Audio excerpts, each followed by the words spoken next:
மேச ராசியில் உள்ள அஸ்வினி நட்சத்திரத்துல சந்திரன் செல்லும் போது அல்லது கூடும் போது அது கூடுவதே ஒரு மிக மிக மிக சிறப்பான ஒரு அமைப்பு. இவ்வாறு கூடும் நாளை தான் நாம பௌமாஸ்வினி அப்படின்னு சொல்றோம். பௌம என்றால் செவ்வாய் என்று அர்த்தம். பௌமாஸ்வினா செவ்வாய்க்கிழமை அன்று அஸ்வினி நட்சத்திரம் வரக்கூடிய நாள். இததான் பௌமாஸ்வினி அப்படின்னு சொல்றோம். இந்த நாட்கள்ல இது ஒரு விசேஷமான நாள். இந்த விசேஷ நாட்கள்ல ஸ்ரீ லக்ஷ்மி நரசிம்மரையும் முருகப்பெருமானையும் அவர்களுடைய மூல மந்திரங்களையோ அல்லது காயத்ரி மந்திரங்களையோ அல்லது செவ்வாயினுடைய மூல மந்திரங்களையோ காயத்ரி மந்திரங்களையோ சொல்லி வழிபடுவதனால உங்களுக்கு அபரிவிதமான நன்மைகள் நடக்கிறது நண்பர்களே. இது ஒரு மிக மிக மிக மிக ஒரு விசேஷமான நாள்.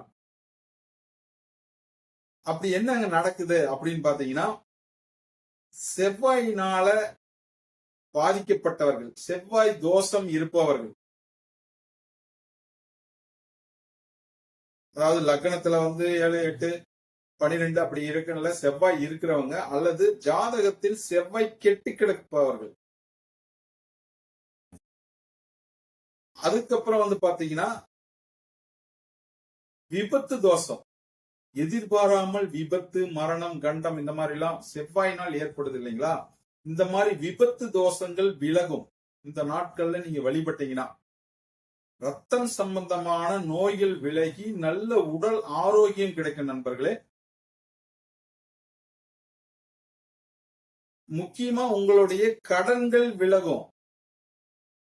அந்த அன்னைக்கு நீங்க அசல்ல கொஞ்சம் இதை வட்டியோட சேர்த்து கொடுத்துட்டீங்கன்னா சீக்கிரம் கடனை அடைச்சிருவீங்க. பொதுவாவே அஸ்வினி நட்சத்திரத்துல கடன் அடைக்கிறது, செவ்வாய்க்கிழமை கடன் அடைக்கிறது ரொம்ப ரொம்ப விசேஷம். அதெல்லாம் நல்லது. இந்த பௌமாஸ்வினி நாட்கள்ல இப்படி செய்யும் போது சீக்கிரம் கடன் அடைபடும். நல்ல தன லாபம் உங்களுக்கு கிடைக்கும் நண்பர்களே. அதே போல பூமி வாங்கும் யோகத்தையும் இந்த பௌமாஸ்வினி வழிபாடு தருகிறது. அதே போல சொத்து சம்பந்தமா பிரச்சனை இருக்கிறவங்க, நில பிரச்சனை இருக்கிறவங்க, ஓகேங்களா,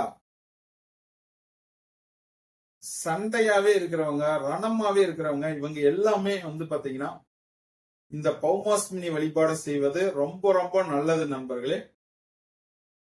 எப்படி வழிபடணும்? நீங்க நவகிரகத்துல இருக்கிற செவ்வாய் பகவானையோ அல்லது முருகப்பெருமானையோ அல்லது லக்ஷ்மி நரசிம்மரையோ வழிபாடு செய்யணும்.